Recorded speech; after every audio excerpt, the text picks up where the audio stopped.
Je pense que à travers ses propos, Sonko retrouve sa posture favorite, celle de la victimisation. Parce qu'en réalité, il dit qu'il ne démissionnerait pas... des amis au Sénégal. Oui, non, mais oui, bon, c'est un fait. Parce que heureusement que c'est pas moi qui l'ai dit. Oui, non, mais en refusant de démissionner et en obligeant d'une certaine manière le président à le démettre, finalement, c'est pas lui. C'est un coup de pression là aujourd'hui. Oui, effectivement, c'est une façon de rejeter un peu l'autre, de mettre l'autre devant les faits accomplis, le président de la République. Mais je ne pense pas que, en tout cas, à l'état actuel des choses, que le président Diomaye va le démettre de ses fonctions, parce qu'il n'a pas intérêt à le faire ni politiquement, ni stratégiquement. Mais je crois que ce qui aurait... Pardonnez, mais les gars, en fait, on est en face d'un président impuissant. Non, pas impuissant. Je pense qu'il ne faut pas non plus oublier le contexte. En Afrique dira à son président, parce que je suis là si tu veux. Dans la configuration de l'exécutif sénégalais, c'est comme s'il y a une certaine inversion de rôle. Le Premier ministre est responsable devant le Parlement. Voilà, oui. Mais sauf que politiquement, on sait que bon, Sonko a pris des poids. Ça, c'est Diomaye lui-même, il en est conscient.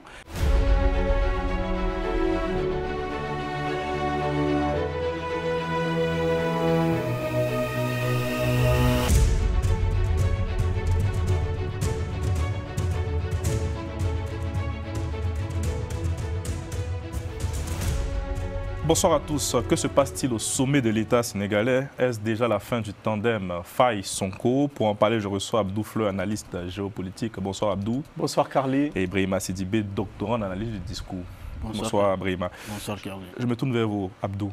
La tension est palpable aujourd'hui au Sénégal entre Diomaye Faye et son Premier ministre, même si le président a semblé minimiser un peu cette crise au sommet de l'État. Comment sommes-nous arrivés là, vous qui êtes Sénégalais et qui suivez quotidiennement l'actualité dans ce pays? Alors, il y avait des rumeurs et beaucoup prédisaient justement ce duel, le choc des ambitions. Mais je crois que c'est arrivé de manière prématurée. Parce que quand même, ce gouvernement a été bien élu, très bien élu, avec 54%, avec une Assemblée nationale où on les a donné quand même toutes les cartes, une Assemblée où ils ont une majorité qualifiée. Le Sénégal les a donné les moyens pour gouverner. Donc personne n'a compris la dernière sortie du Premier ministre, surtout qualifiant la difficulté qu'a le pays, l'État, aujourd'hui, de crise d'autorité. C'est une attaque frontale faite au président. C'est inédit, c'est la première fois dans l'histoire. Et moi, je dis que ce n'est pas une bonne nouvelle pour le Sénégal. Parce que comme on dit, quand les éléphants se battent, c'est l'herbe qui va en pâtir. Aujourd'hui, s'il y a une crise, il y a une dualité au sommet de l'État, c'est à la population, c'est la population qui va souffrir. Parce qu'on fait face à beaucoup de défis. Parce qu'en fait, on accuse souvent la presse ou certains commentateurs d'en faire un peu trop. Pour vous, il y a vraiment une crise au sommet de l'État. C'est le Premier ministre qui l'a dit. Comment, si c'était un langage codé, un langage diplomatique, mais quand le Premier ministre, le jour où le président revenait des États-Unis, première puissance, il organise un événement politique. Aucun membre du gouvernement, c'est le gouverneur militaire qui a accueilli le président. C'est un signe pour ceux qui savent analyser. Deuxième chose. Certains disent que le président a dit qu'il ne voulait plus que les gens se déplacent pour l'accueillir. Enfin, c'est ce que j'ai pu Ça peut être, il l'a dit, mais après on a vu des visites où il a été quand même accompagné par le Premier ministre. Oui, il est accompagné, mais le retour, pareil, il peut faire maintenant sobre. Ceci étant, ce n'est pas un problème. Même s'ils ne vont pas l'accueillir, je crois, le simple fait d'organiser un événement politique pour étouffer. Personne n'a parlé de la visite du président en réalité. Et c'est une aberration. Et on a souvent l'impression qu'à chaque fois qu'il y a un grand événement, il y a un contre-événement. Et c'est assez problématique. Les journalistes, cette fois, honnêtement, personne n'a rien dit. Ils ne font que constater. C'est le Premier ministre lui-même qui est sorti à travers un grand exposé, dire les difficultés auxquelles il fait face. D'abord, quand il est attaqué. Le président ne réagit pas. À la suite de sa décision, la condamnation confirmée par la Cour suprême. Et si vous voulez, je peux y revenir, sinon on y va. Allez-y, Abdou. Alors, pour ceux qui n'ont pas suivi un peu. Pour moi, il y a un enjeu et il y a deux orientations ou deux visions aujourd'hui au Sénégal. L'enjeu, c'est 2019. Mais honnêtement, 2029. Les Sénégalais... 2029, pardon. Ouais. Les Sénégalais ne méritent pas quand même qu'on nous parle de 2019 après tous les efforts qui ont été consentis. Toute cette confiance placée aujourd'hui en ces autorités, c'est prématuré. Sonko a été condamné première instance, en appel, par la Cour suprême, donc dernier recours. Ouais. Quand il est arrivé au pouvoir, il a introduit un rabat d'arrêt, donc pour faire annuler la décision. La justice a confirmé sa décision, ce qui pour certains analystes le rend inéligible pour 2029. Donc je crois que tout se joue à ce niveau. C'est un homme frustré qui a parlé ce week-end. On peut le qualifier honnêtement de frustré, sans exagérer. C'est de la frustration qui s'est montrée dans ses propos, mais surtout dans la posture. Je réponds à certains actes inadmissibles. Je suis allé personnellement voir le président Bassirou Diomaye Faye parce que ce qui se passe, il peut y mettre un terme s'il le veut vraiment. Et c'est quoi le problème? Les attaques, c'est quoi? De manière factuelle, aujourd'hui, toutes les personnes qui ont émis des propos qui vont à l'encontre de la volonté du Premier ministre, ou en tout cas qui semblent être dépassés, aujourd'hui sont en prison.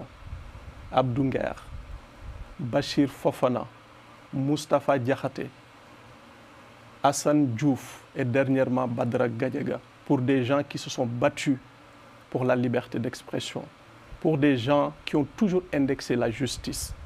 Ça, c'est un fait, c'est un constat. La justice sénégalaise ne doit pas, et je suis sûr, n'acceptera pas d'être ce bras armé du pouvoir. Et c'est en cela que je dis qu'il y a une double fracture. Hier, le président de la République, quand il recevait justement les conclusions du dialogue national, disait qu'il faut libérer la justice. Pour ceux qui savent analyser ou lire entre les lignes, c'est un message fort, je crois, par rapport à ce que le Premier ministre a dit. Deuxième chose, il a dit quelque chose de fondamental. Il a dit que le seul combat qui vaille, mot pour mot, doit être la lutte contre les difficultés auxquelles les Sénégalais sont confrontés. Donc je crois que la priorité, ce n'est pas un duel. La priorité, ce n'est pas un choc des ambitions. La priorité du Sénégal aujourd'hui, ce n'est pas les élections de 2029, mais c'est vraiment abréger la souffrance des Sénégalais. Et c'est là, en cela, que je salue la posture du président. Sa sortie d'hier a vraiment indiqué, je crois, la voie, le cap.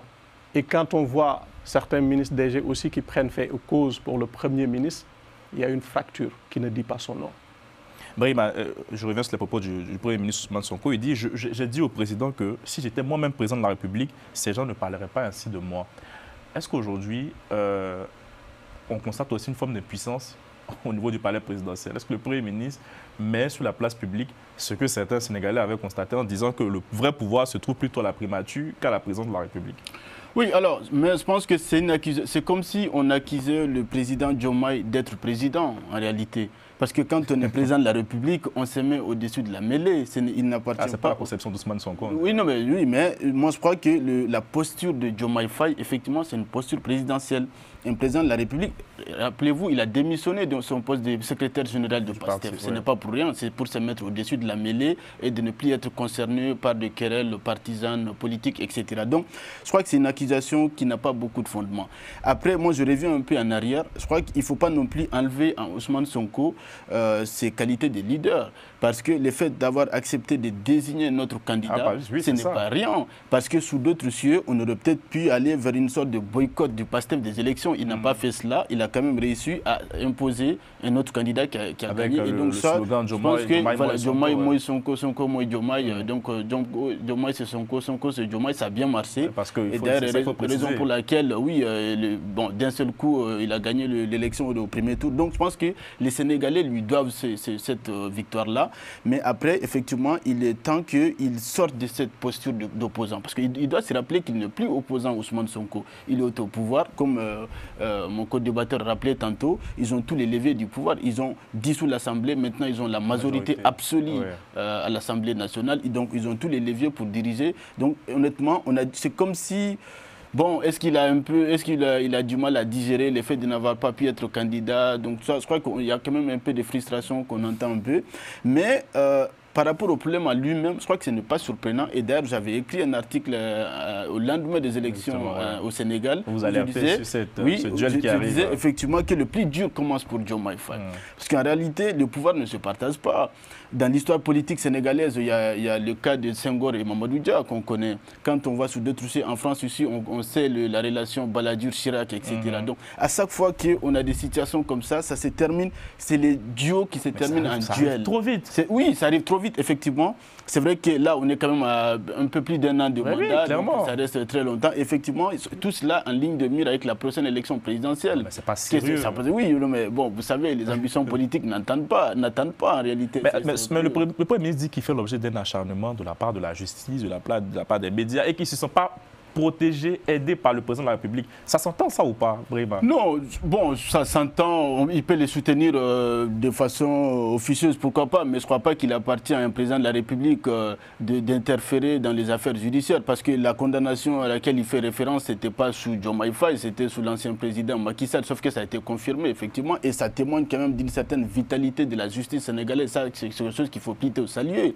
Donc non, je ne pense pas qu'on peut aller vers cela, mais Sonko, il dit que s'il était président, Diomaye n'allait pas subir, mais... ça donne quand même un message fort. Qu'est-ce qu'il aurait fait alors? Oui, non, mais je crois que bon, s'il aurait agi ainsi, je ne pense pas que ce serait une bonne posture présidentielle en réalité. Parce qu'il y a une question de séparation des pouvoirs. Il faut quand même effectivement se mettre au-dessus de la mêlée. Abdou? Moi, avec le recul, objectivement, je me dis, où est passé ce fameux slogan, le don de soi? Le don de soi implique d'abord un dépassement. C'est ce qu'il a fait déjà en laissant le président Diomaye prendre sa place. C'est quand même une victoire déléguée, Abdou, il faut préciser. Oui, mais en fait, oui, il faut admettre le contexte. On est dans un contexte anormal.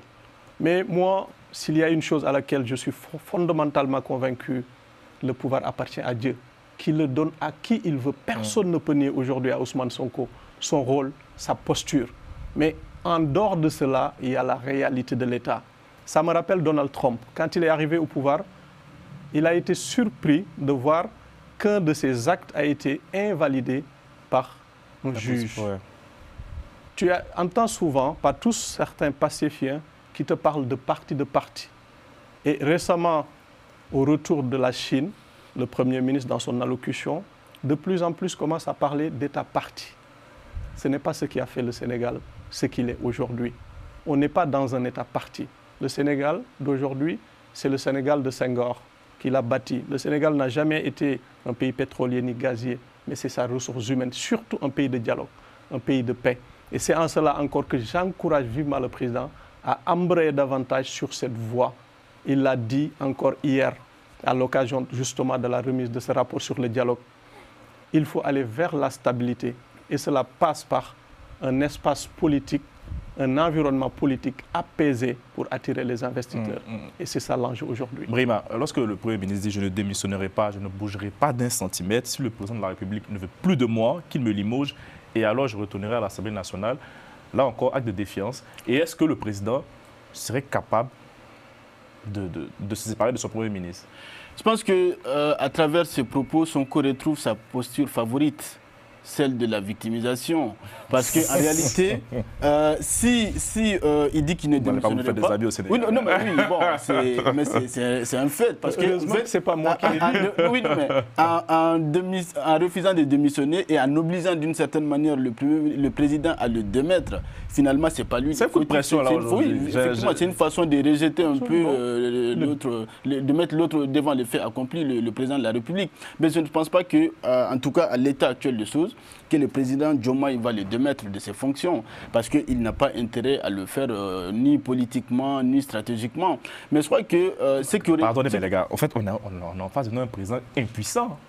Non, pas impuissant. Je pense qu'il ne faut pas non plus oublier le contexte. En Afrique dira à son président, parce que je suis là si tu veux. Dans la configuration de l'exécutif sénégalais, c'est comme s'il y a une certaine inversion des rôles. Le Premier ministre est responsable devant le Parlement. Voilà, oui. Mais sauf que politiquement, on sait que bon, Sonko a plus de poids. Ça, c'est Diomaye lui-même, il en est conscient. Donc, je pense qu'à ce niveau-là, il se permet de parler comme ça. Sinon, dans d'autres configurations, on n'aurait pas pu entendre. Donc, Brema, un président impuissant face au Premier ministre. Oui, non, mais vous savez, le président Diomaye, il a 1 an de mandat. Et au fur et à mesure qu'il va avancer dans son mandat, il y aura aussi des pions autour de lui. Donc, tôt ou tard, il se séparera d'Ousmane Sonko, à votre avis?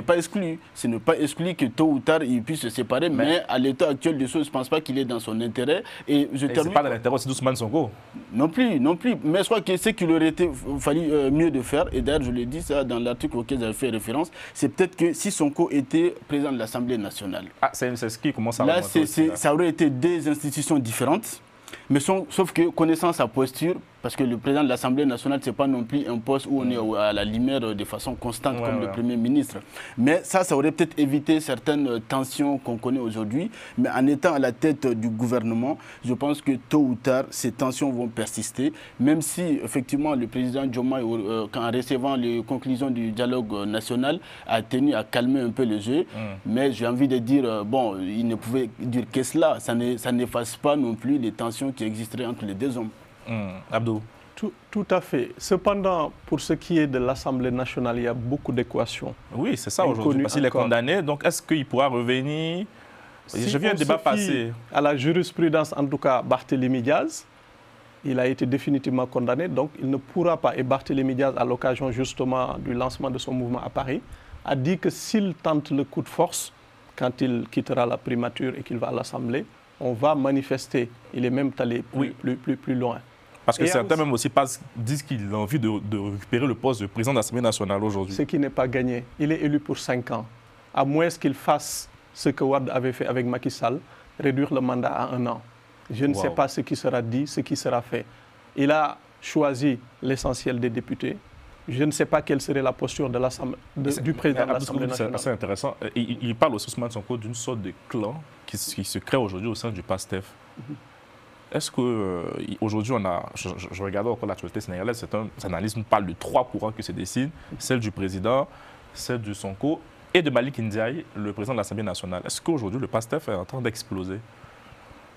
Pour Malick Ndiaye, peut-être moins, parce que je crois qu'il est très loyal. Il était à Paris, là, il est rentré rapidement. Justement, c'est ce qu'on a vu, en tout cas dans la presse. Mais ça aussi, ce n'est pas une information créée. C'est le Premier ministre qui l'a dit. Il a dit qu'il y a des gens qui vont déjà à Touba, qui pensent déjà à 2019. Donc, 2029. En disant cela, vous avez beaucoup de préférences 2019 à 2019. On ne sait pas pourquoi. 2029, justement, c'est assez révélateur. C'est assez révélateur. Mais en tous les cas, quels que soient les schémas, c'est le Sénégal, ce sont les Sénégalais qui vont en pâtir. Et il y a un risque qui guette le PASTEF en voulant créer ce duel, c'est une crise de légitimité. Le PASTEF a été très bien élu, jouit d'une légalité absolue, d'une légitimité absolue.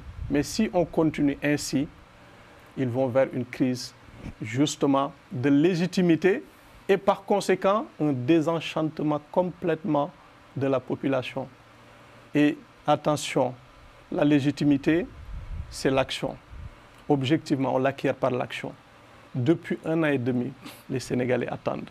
C'est ça la triste réalité. Il y a un analyste, enfin, son nom m'échappe, mais qui a fait une belle interview dans Jeune Afrique, qui disait que même s'il n'y a pas encore les actions, il y a quand même une révolution qui a été enclenchée. C'est quoi la révolution? Moi, je veux qu'on me dise, qu'on mette le doigt sur cette révolution. Pour moi, la révolution, elle est d'abord dans la conscience de celui qui dirige. C'est d'abord dans la posture de celui qui dirige. Et c'est enfin dans les actions, de manière palpable, de manière factuelle, de manière concrète. C'est Mamadou Diouf qui dit ça. Il dit on ne peut pas blâmer le PASTEF parce qu'il tarde à trouver les solutions.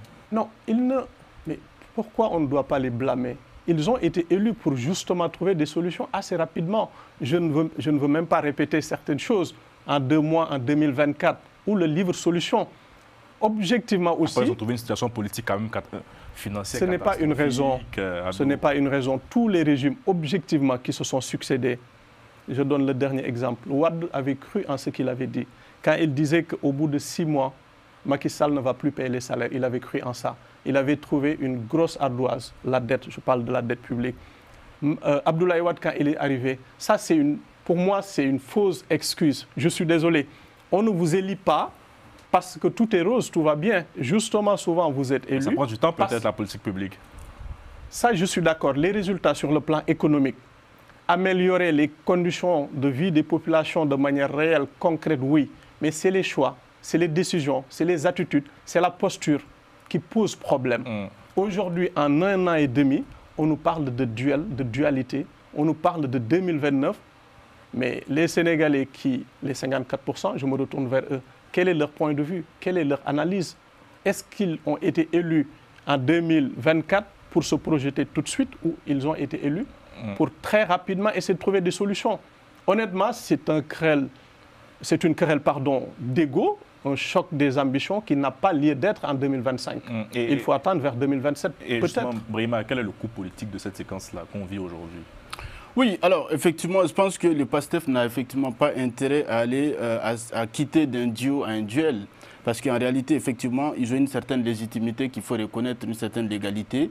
Mais le jeu politique sénégalais étant très ouvert, en allant sur ces terrains, c'est-à-dire des guerres d'ego, des guerres internes, etc., effectivement, il laisse la place à d'autres formations politiques qui peuvent aussi se faire un chemin. C'est-à-dire, il y a l'ancien Premier ministre qui était aussi candidat, qui a lancé son mouvement, donc Amadouba, il y a d'autres acteurs politiques qui entrent en scène. Donc je pense que le coup politique peut être fatal pour le PASTEF aussi. Dès maintenant, il commence à penser à 2029, parce qu'effectivement, je crois que c'est tout l'enjeu en réalité. Est-ce que Diomaye Faye va se représenter, ou alors il va laisser la place à Ousmane Sonko? Est-ce qu'il sera éligible? Donc il y a beaucoup de questions qui sont en suspens aujourd'hui, que je crois qu'il est de l'intérêt justement de travailler pour le quotidien de Sénégalais, parce qu'en réalité, au final, ce qui va compter, c'est le bilan.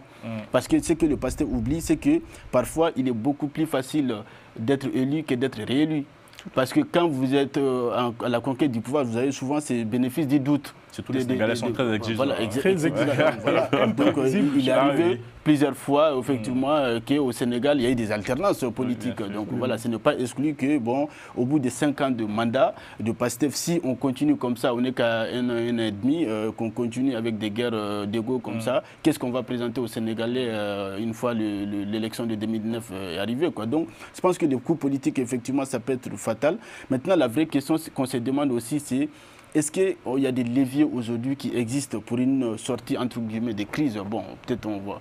Voilà, en tout cas, j'essaie d'analyser un peu, il y a différents scénarios. Oui, est-ce que, selon les échos, un journal sénégalais, on nous dit que plusieurs personnalités de pouvoir se sont mobilisées durant tout le week-end pour tenter de rétablir un semblant d'harmonie entre les deux têtes de l'exécutif.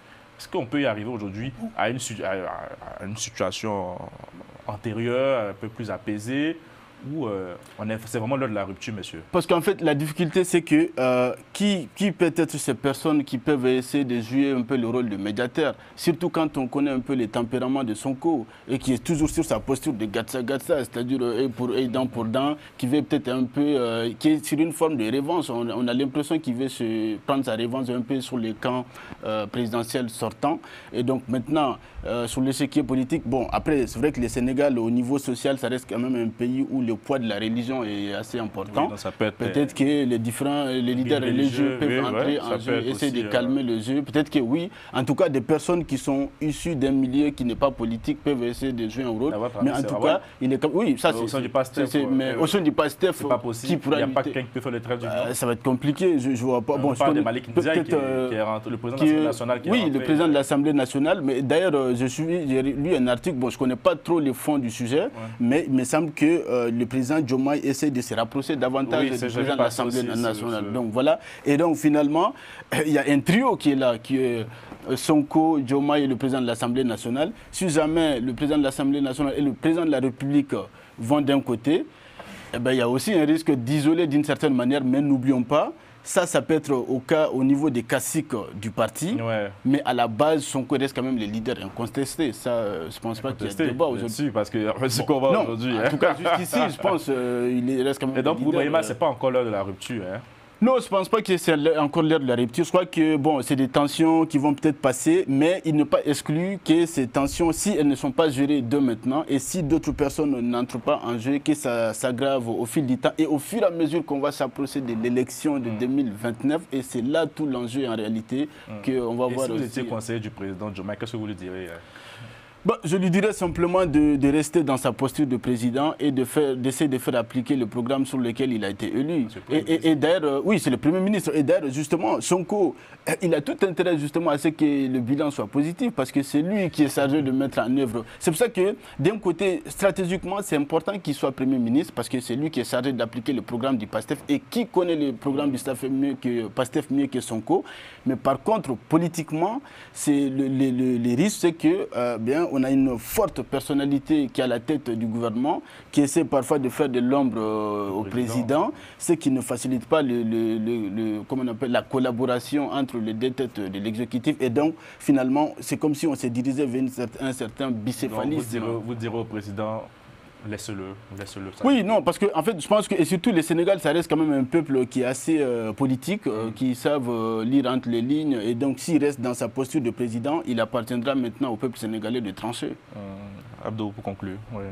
Honnêtement, je crois que le président, quand même, a donné tous les pouvoirs au Premier ministre.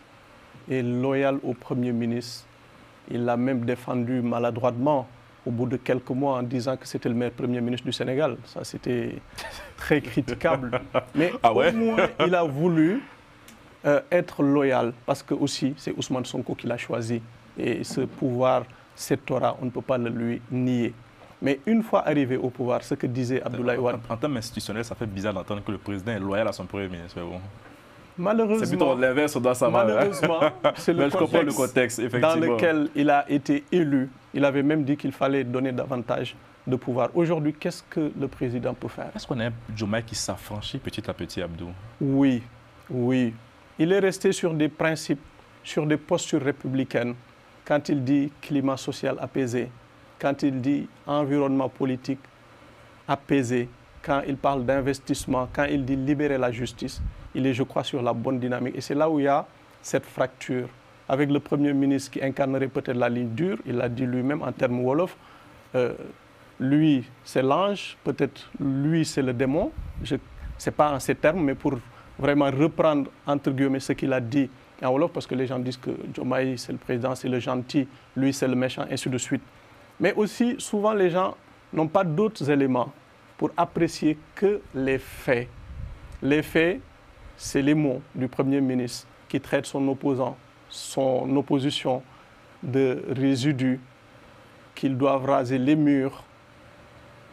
Tous ces jargons, toute cette aussi rhétorique martiale ne fait pas avancer le pays, honnêtement. Et on n'a pas besoin de ça. Aujourd'hui, le Sénégal, je l'ai dit, et je le rappellerai quand vous m'avez invité pour la première fois après l'élection, j'ai dit que s'ils réussissent véritablement à remettre, à réconcilier les Sénégalais entre eux-mêmes, ils vont réussir leur mandat. Parce que je crois que c'est le premier chantier auquel on est confronté. Et la première ressource, c'est la paix. Ils doivent se réconcilier d'abord entre les... Absolument. Et pour finir, tout ce qu'on pourra dire, tout ce qu'on pourra faire en dehors de répondre aux aspirations légitimes du peuple sénégalais, c'est du temps perdu.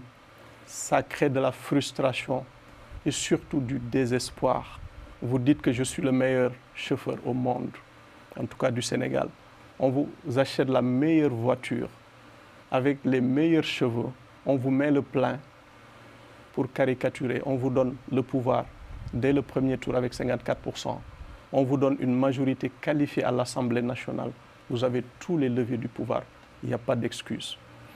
Merci Abdou, merci Brahima, merci à Moustapha Kanté à la réalisation. En tout cas, on souhaite au Sénégal beaucoup de stabilité au sommet de l'État et dans le pays. Bonne suite de programme sur les antennes de Global Africa Télésud. Et retrouvez-nous désormais sur le canal 217 pour ceux qui nous suivent sur Canal Sat Afrique. Voilà, bonne soirée, à bientôt.